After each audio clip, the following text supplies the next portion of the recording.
സുഖമല്ലല്ലോ. ബഹ്റൈനിൽ വന്നിട്ട് ഇപ്പോൾ കുറച്ച് നാളായെങ്കിലും ഇതുവരെ നമ്മുടെ ഷിയാക്കളുടെ ഒരു മെയിൻ ആചാരമായിട്ടുള്ള മാത്തം ഇതുവരെ നേരിട്ട് കാണാൻ സാധിച്ചിട്ടുണ്ടായിരുന്നില്ല.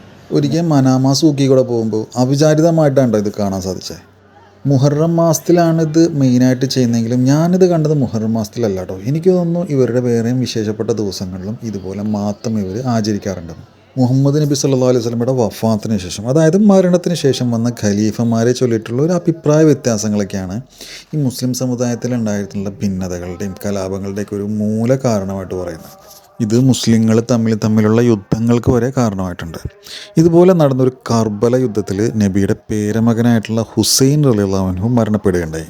അപ്പോൾ അതിൽ സങ്കടപ്പെട്ടുകൊണ്ടുള്ളൊരു വിലാപയാത്രയുടെ ഒരു പ്രതീകമായിട്ടാണ് ഇവർ ഈ ഘോഷയാത്രയൊക്കെ സംഘടിപ്പിക്കുന്നത്. അപ്പോൾ അതിൻ്റെ ഒരു വിലാപത്തിൻ്റെ ഒരു പ്രതീകമായിട്ടാണ് ഈ ഘോഷയാത്രയിൽ അവർ കൈകൊണ്ട് നെഞ്ചിനൊക്കെ ആയിട്ട് അടിക്കുന്നത്.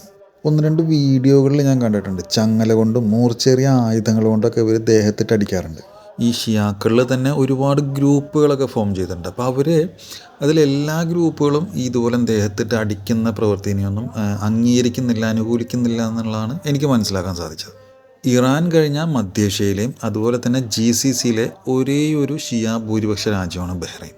അതുകൊണ്ട് തന്നെ മുഹറം മാസത്തിൽ നടക്കുന്ന ഈ മാത്തം ഘോഷയാത്രകൾക്കൊക്കെ ഒരുപാട് പ്രത്യേകതകളുണ്ട്. GCCന്ന് മറ്റുമായിട്ട് ഒത്തിരി ആളുകൾ ഇതിൽ പങ്കെടുക്കാനായിട്ട് ബഹ്റൈനിലെത്തുന്നുണ്ട് ഈ സമയത്ത്. മുഹറം ഘോഷയാത്രയായിട്ട് ബന്ധപ്പെട്ടുള്ള ബഹ്റൈൻ്റെ ചരിത്രം 1891 മുതലാണ് തുടങ്ങുന്നത്. അന്നാണ് അതിഗംഭീരമായിട്ടുള്ളൊരു മുഹറം ഘോഷയാത്രയ്ക്ക് ബഹ്റൈൻ വേദിയാകുന്നത്.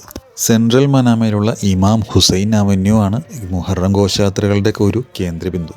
മുഹറം 9ഉം 10ഉം ബഹ്റൈനിലെ പൊതു അവധിയായിട്ടാണ് പ്രഖ്യാപിച്ചിട്ടുള്ളത്. സർക്കാർ പറയുന്നതനുസരിച്ച് ഒരു മാസം നീണ്ടു നിൽക്കുന്ന ഈ പരിപാടിക്ക് ബഹ്റൈൻ സർക്കാർ സജീവമായിട്ട് ഭക്ഷണവും ഫണ്ടും ഒക്കെ മത്താമൾക്ക് നൽകുന്നുണ്ട്.